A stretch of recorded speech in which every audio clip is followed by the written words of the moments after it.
हरे Krishna. Tolerance को लेकर चैतन्य महाप्रभु अपने शिष्यों से कहते हैं, तृणादपि शुनि चेना तरोरपि सहिष्णुना अमानीना मान देना कीर्तनीय सदा हरि। मतलब हृदय के अंदर स्वयं को तिनके से भी छोटा समझते हुए, ताकि मिथ्या अहंकार जो है पूर्णतः समाप्त हो जाए।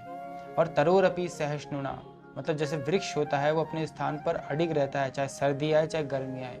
वैसे ही हम जो है अपने भक्ति का जो पथ है उस पर अडिग रहें, चाहे हमारे जो जीवन के अंदर कभी दुख आए चाहे सुख आए, हम अपनी राह पर अडिग रहें। और इसके आगे वो बोलते हैं, अमानी ना मान देना कीर्तनीय सदा हरि। मतलब दूसरों को रिस्पेक्ट देना, स्वयं के लिए रिस्पेक्ट की रत्ती भर भी एक तरह से इच्छा ना रखना। उसी को एक तरह से वही व्यक्ति जो है वास्तव में कीर्तनीय सदा हरि, सदैव हरे कृष्ण महामंत्र का जप कर सकता है। जब हमारी मेंटेलिटी ऐसी रहेगी तभी हम हरे कृष्ण महामंत्र का जप कर सकते हैं, वरना हरे कृष्ण महामंत्र का जप करना अत्यंत डिफिकल्ट टास्क है। अब हम देखते हैं कि जो सच्चा साधु है, जो दूसरी क्वालिटी जो सच्चे साधु में पाई जाती है वो है कारुणिकः, मतलब दया।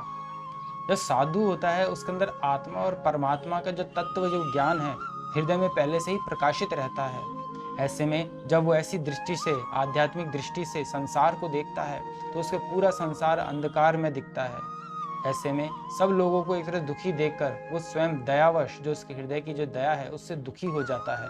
पर दुख दुखी मतलब स्वयं दुखी नहीं, लेकिन दूसरों को जब दुख में देखता है तो वो दुखी हो जाता है। वही वास्तव में वैष्णव होता है।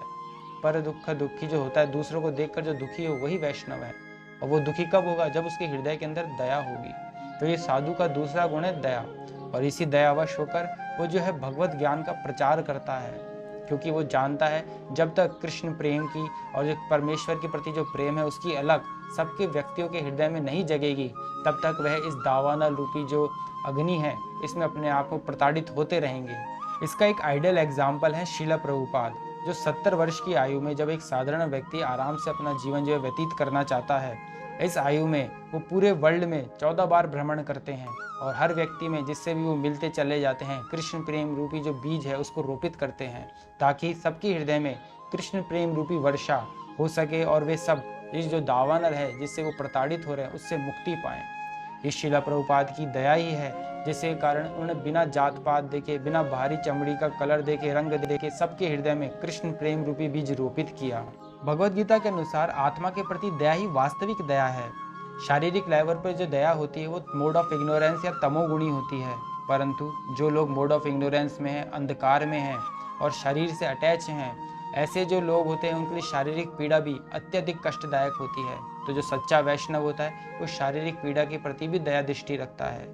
जैसे जब एक शिला प्रभुपाद ने एक छोटे बच्चे को मात्र रोटी के लिए, भूखे छोटे बच्चे को मात्र रोटी के लिए कुत्ते से लड़ते देखा, तो दयावश उन्होंने आदेश दिया कि जहाँ जहाँ भी मेरे मंदिर स्थापित हुए हैं उसके 10 माइल के रेडियस में कोई भी व्यक्ति, कोई भी बच्चा भूखा नहीं रहेगा।